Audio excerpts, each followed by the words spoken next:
1500 त्यो पनि एउटा फाउन्डेसनको लागि भनेर मैले मनमा चाहिँ म तर्सिसकेको थिएँ।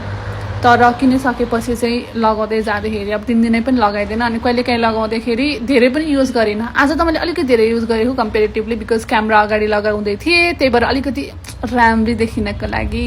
नत्र चाहिँ धेरै लगाइदिएन नि त, 3 दिनै पनि लगाइदिएन। अनि त्यो भएको भएर यो brand is not that bad.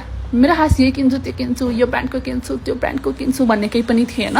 बस गएँ अनि आफ्नो प्रेफरेन्स भनेँ अनि they choose this for me. पहिला त मैले फाउन्डेसन यस्तो अभोइड गर्थेँ कि फाउन्डेसन म नलगाए पनि म यत्तिकै राम्रो छु, आई क्यान स्ले भन्ने हुन्थ्यो। तर फाउन्डेसन नलाइकन त आफूसँग भएको अरू आइटम लगाएर मतलबै नहुने कि ब्लस आई स्याडो राम्रो देखिन्छ, नदेखिने होइन लगाए जस्तै देखिन्छ।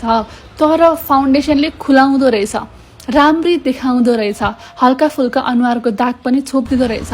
मैले सबै खिचेको त राखेको छैन, बट जति पनि राखेको छु त्यसमा केही मिस्टेक भेट्नु भयो भने चाहिँ कोही एक्सपर्टहरूले मलाई मेसेज गरिदिँदा हुन्छ, कमेन्ट गर्दा हुन्छ this is what you are doing wrong भनेर।